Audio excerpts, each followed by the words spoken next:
উপস্থিত সম্মানিত ডেলিগেট ভাইরা, আমরা আল্লাহ তাআলা শুকরিয়া আদায় করি যে মহান রব্বুল আলামিন আমাদেরকে একটি মহান মাহফিলের সামনে আজকে এখানে তৌফিক দিয়েছেন।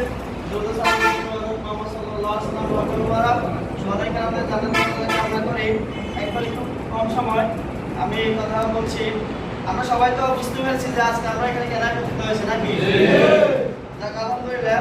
প্রিয় ভাইরা, আজকে যে দুইটা দৃষ্টান্ত আমাদের সামনে উপস্থাপন হয়েছে, ঢাকা বিশ্ববিদ্যালয়ে যখন সাধারণ লোক আমাদেরকে ম্যান্ডেট দিয়েছিল সেই ফলাফল অর্জন আদায় করতে গিয়ে আমাদের কি কষ্ট হয়েছে বাইরে, আজকে জাহাঙ্গীরনগর বিশ্ববিদ্যালয় যখন সাধারণ শিক্ষার্থীরা আমাদেরকে ম্যান্ডেট দিয়েছে সেই ম্যান্ডেট আদায় করতে গিয়ে আমাদের ভাইরা এখনো কি অক্লান্ত পরিশ্রম করে যাচ্ছে। আগামী দিনে সাধারণ মানুষ আমাদেরকে ম্যান্ডেট দেওয়ার জন্য প্রস্তুত রয়েছে। সেই ম্যান্ডেটকে আদায় করার জন্য আজকে আপনাদেরকে এখানে প্রস্তুত দেওয়া হবে। আপনারা সেই প্রস্তুতির আলোকে প্রত্যেকটি ইউনিয়ন ইনশাআল্লাহ জনগণ আমাদের পক্ষে যে রায় দিবে সেই রায় যেন আমরা আমাদের করে তুলতে পারি, এখন থেকে সেই প্রস্তুতি আমরা গ্রহণ করব ইনশাআল্লাহ।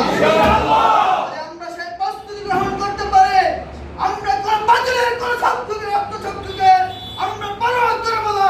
আমরা সাধারণ জনগণের ম্যান্ডেট নিয়ে আল্লাহর উপর তাওয়াক্কুল করে আগামী দিনে ইসলামের বিজয়কে সুনিশ্চিত করব ইনশাআল্লাহ।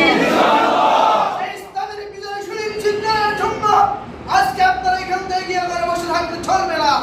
আপনাদেরকে প্রত্যেকটি কেন্দ্রে এখন থেকে যেই সমস্ত বাইরে তন্ত্র প্রহরীর ভূমিকা রাখবে তাদের সাথে একটা গ্রুপ তৈরি করে এখন থেকে তাদের কি কাজ হবে, তাদের কর্মসূচি কি হবে, উচ্চতর সংগঠন তাদেরকে কি নির্দেশনা দিচ্ছে সেই আলোকে তাদেরকে প্রস্তুতি করবেন ইনশাআল্লাহ।